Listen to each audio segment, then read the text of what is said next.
People really tried to tell us last playoffs that Anthony Edwards was the next coming of Michael freaking Jordan. No, he is not. I honestly think he's one of the more overrated players in the sport. Look, he is an exciting young player. He really is.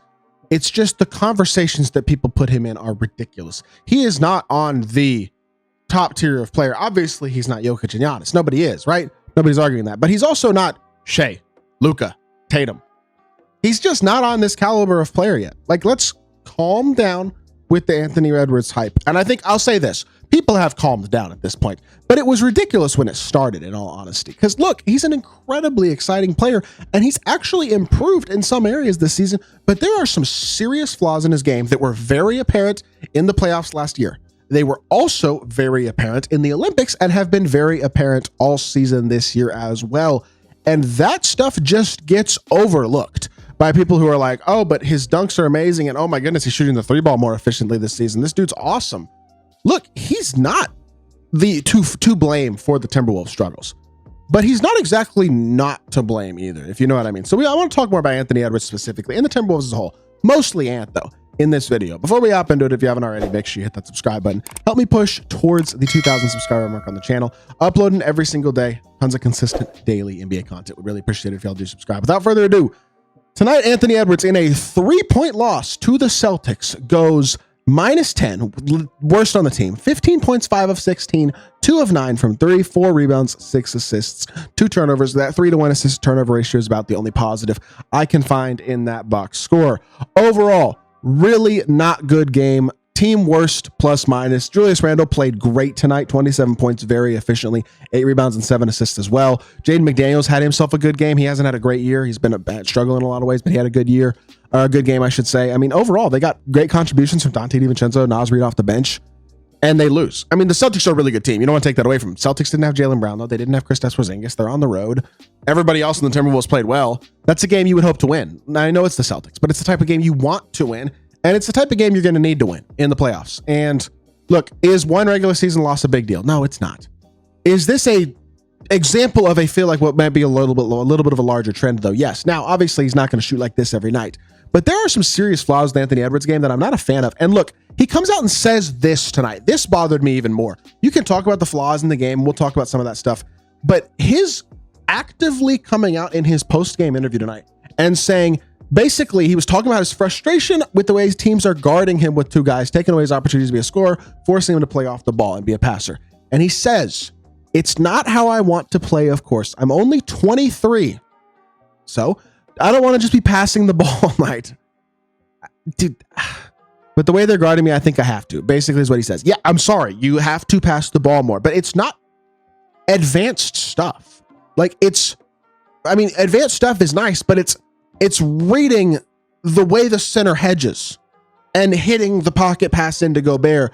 Look, is Gobert the best inside finishing big? Absolutely not. Is he going to dunk the ball when he's around the rim a lot and make a lot of layups? Yeah, he is.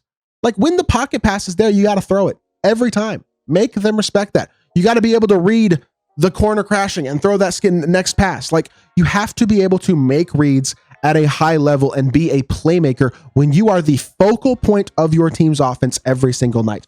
I want to give Ant-Man credit. He has really improved as a shooter. He's up to a 41% three-point shooter after the first 3 seasons of his career, fluctuating from 33 to 37.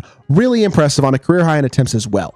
The problem is, when you look at his assist to turnover ratio, he is at a 4-to-3 assist to turnover ratio, which is the lowest of his career, tied with his rookie season. He has gone backwards as a playmaker statistically, not forwards. That's concerning. Like, yes, he's in slightly lower usage this season, but his true shooting is still right around league average. I mean, true shooting hasn't gone up all that much, unfortunately, because his finishing around the rim actually hasn't been as good this season. I think the more 3-point attempts has taken away a little bit from the rim pressure ability, which is why his true shooting is right around where it was last season, actually a little bit worse. And it's just like, it doesn't feel like he's taken a significant step forward this season. The only area it feels like he's really improved in is that 3-point shooting, which is great, but it's not enough. Dude, if the Timberwolves are going to compete for a title, it is going to be because of Anthony Edwards. And you can complain all you want about Karl-Anthony Towns not being a Timberwolf anymore. It's a fair complaint. This team is not as good as they were last year. That's a fact. But they have a guy who was supposed to be the future face of the league, one of the brightest young stars in basketball. That's how he's promoted. And he just really doesn't look like he's made all that much progress this year. He's still great. He's still great. Like, let's not sit here and act like Anthony Edwards isn't a great player. I think he's awesome. He's so fun to watch. He's got an incredible play style. He's such a talented scorer. And he's a really good defensive player too. And I love his intensity. And I love his personality. He's hilarious. He's a funny dude. But like, it's hard not to criticize the lack of growth in the biggest area that he was clearly flawed. Like last season, the season before, in the Olympics, it was super obvious for anybody who watched the Olympics. Like every time he got in the game, he turned the ball over twice, it felt like. Like it's just, that is the area that he needs to improve. And it is the area that he has not only improved, but he's actually not only not improved, but he's gone backwards this year. He's averaging less assists than he did the last 2 games. He's averaging, or the last 2 seasons, I should say, and his assist turnover ratio is significantly worse. So it's like, I don't know, man. It's really disappointing stuff from Ant-Man. And for a Timberwolves team that has definitely underperformed a bit, they're 17-16.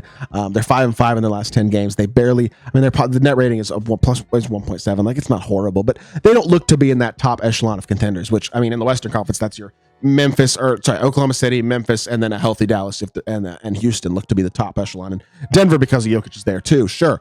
That's not a tier, even that second tier with Dallas, Memphis, Houston, Denver, maybe the healthy Clippers. I don't know. I don't think Timberwolves are on that tier. They're in that like play-in tier. Lakers, Warriors, Spurs. They've taken a huge step back, and it's a roster that will still have financial struggles in the future. It's a roster where Anthony Edwards just simply doesn't seem to trust one of his co-stars in Gobert, a guy he really needs to have a good rapport with. Like, I'm not super concerned that this team's going to like crash and burn, but they are clearly underperforming. And that's really unfortunate for a team that, I mean, as a Mavs fan, I don't mind it personally, right? But as an NBA fan, this is a team that just made the conference finals, had one of the most exciting young players in the league. You want to see progression and development for the health of the league, for the excitement of the night-to-night basketball, and for a player like Anthony Edwards, you want to see the growth, and it just hasn't been there this year. And that's concerning at this point in his career. I mean, obviously he's still a young dude. Like, how old? He said he's 23 years old. Like, he's still a young guy. He turns 24 after the season. Like, he's got plenty of time in his career. He's going to continue to improve. But this is not a good response. It's not. It's not the mature response. It's not the right response. And the way he's playing is not the right way to play right now. He's got to be a better playmaker. He's got to be a better decision maker. He's got to take more initiative to be that, because that will open up the scoring ability. We know he's an electric scorer. He's going to get his regardless.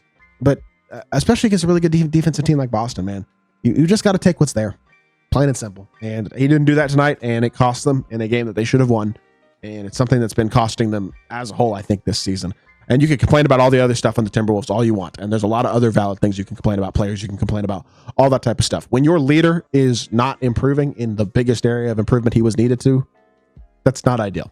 Plain and simple. I think that's a fact. So with that being said, that's going to do it for this video. I hope y'all did enjoy. If you did, make sure you hit that like button, leave a comment, and subscribe. I'll be back with more NBA content very, very soon. I appreciate y'all. Peace.